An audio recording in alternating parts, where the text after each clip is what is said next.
Hi everyone, welcome to pen paper TNPSC. So என்ன அப்படின்னா, போன வீடியோவில் நான் சொன்னேன்னா இந்த கொஷினை காமிச்சு எக்ஸ்பிளைன் பண்ணேன், ஷார்ட்கட் எப்படி போடணும்னு சொல்லியாச்சு. பட் ட்ரெடிஷ்னல் மெத்தடும் சொன்னேன். ஸோ ட்ரெடிஷ்னல் மெத்தட் ஏன் சொன்னேன் அப்படிங்கிறது இந்த கொஷின் பார்க்குறப்ப புரியும். இதுக்கு ஷார்ட்கட் யூஸ் பண்ண முடியுமா அப்படின்னா ஷார்ட்கட் யூஸ் பண்ண முடியாது. ஏன் அப்படின்னா 2 கன்சிக்யூட்டிவ் நம்பராக 3:4 இதை மல்டிப்ளை பண்ணி எழுதிக்கிட்டோம் 12. பட் இங்கே 7 அப்படி எழுத முடியுமா?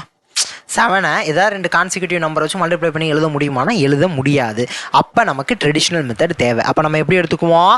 அப்போ நல்லா பாருங்கள், 12 அப்படிங்கிறது ஒரு ஈவன் நம்பரை எழுதலாம். ஆடு நம்பரை எந்த நம்பராக இருந்தாலும் ஆடு நம்பரை இப்படி 2 கன்சிக்யூட்டிவ் நம்பரை மல்டிப்ளிகேஷனில் எழுத முடியாது. ஓகே தானே?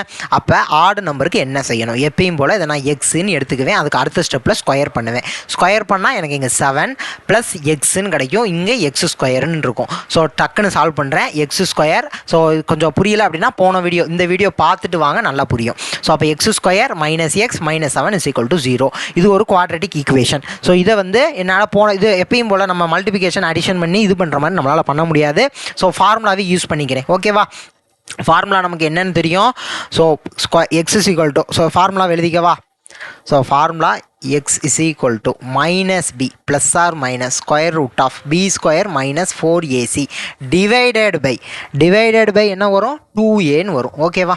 ஸோ இது நமக்கு தெரிஞ்ச அந்த குவாட்ரட்டிக் ஈக்குவேஷனை சால்வ் பண்ணுறதுக்கான ஃபார்முலா. ஸோ இப்போ நான் இங்கே a என்ன, b என்ன, c என்ன, a 1, b -1, c -7 இதை அப்படியே கொண்டு வந்து சப்ஸ்டியூட் பண்ணுறேன். அப்போ -b -(-1) +1 கிடைக்கும். ± square root of b square -1 square பண்ணால் 1 -4 × a × c. இப்போ -4 × 1 × -7 வரும். அப்போ -× ப்ளஸ் ஆகிடும். இப்போ 4 × 1 × 7 வரப்போது. கீழே டிவைடட் பை 2a. அப்போ 2 × 1 2 வரும். ஓகே தானே? அப்போ இதுக்கு நெக்ஸ்ட் ஸ்டெப்பு, அடுத்த ஸ்டெப்பு இங்கே எழுதவா. 1 ± square root of இங்கே 7 × 4 28 square root of 29 வரப்போது டிவைடட் பை 2. அப்போ நமக்கு கிடைச்ச 2 ஆன்சர் என்னென்ன? 1 ப்ளஸ், ஸோ 2 ஆன்சர் எனக்குள்ளே எழுதுகிறேன். So 1 + square root of 29. Square root of 29க்கு ஒரு பெர்ஃபெக்ட் ஸ்கொயர் 29 கிடையாது. அதை நான் எடுத்து எழுதலை. ஸோ அப்படியே வச்சுக்கிறேன். அப்போ 1 + ஸ்கொயர் ரூட் ஆஃப் 29/2 ஒரு ஆன்சரு. இன்னொன்று 1 - ஸ்கொயர் ரூட் ஆஃப் 29/2 இன்னொரு ஆன்சர்.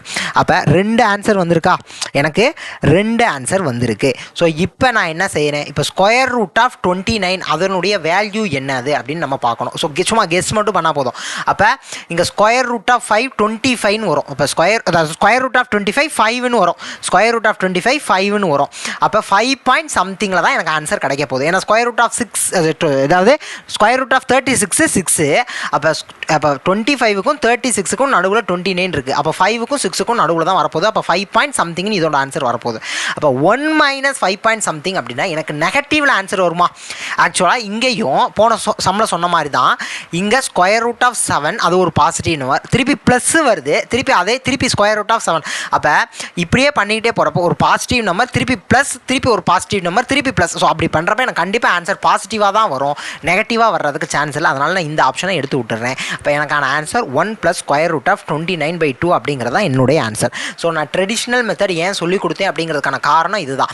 ஒருவேளை உள்ளே இருக்கக்கூடிய நம்பர் ஈவனாக இல்லாத பட்சத்தில், ஆடு நம்பராக இருந்துச்சு அப்படின்னா நம்மளால் கன்சிக்யூட்டிவ் நம்பரை மல்டிப்ளை பண்ணி இப்படி எழுத முடியாது. அப்போ நம்ம ட்ரெடிஷ்னல் மெத்தட் தான் யூஸ் பண்ணி ஆகணும். ஸோ இந்த ஃபார்முலாவும் தெரிஞ்சு வச்சுக்கோங்க. ஏற்கனவே அந்த குவாட்ரட்டிக் ஈக்குவேஷனை சால்வ் பண்ணுற ஃபார்முலா எல்லாத்துக்கும் தெரிஞ்சதான். -b ± square root of b square - 4ac divided by 2a. அவ்வளோதான், சிம்பிளான ஃபார்முலா தான். ஸோ அதையும் ஞாபகம் வச்சுக்கோங்க. ஸோ அதில் சப்ஸ்டியூட் பண்ணுறோம்னா நமக்கான எக்ஸ் என்னங்கிறது கிடச்சிடும். ஸோ அப்போ இதுதான் நமக்கான ஆன்சர். ஸோ அவ்வளோதான். நெக்ஸ்ட் வீடியோவில் பார்க்கலாம். Thank you to all. தேங்க்யூ.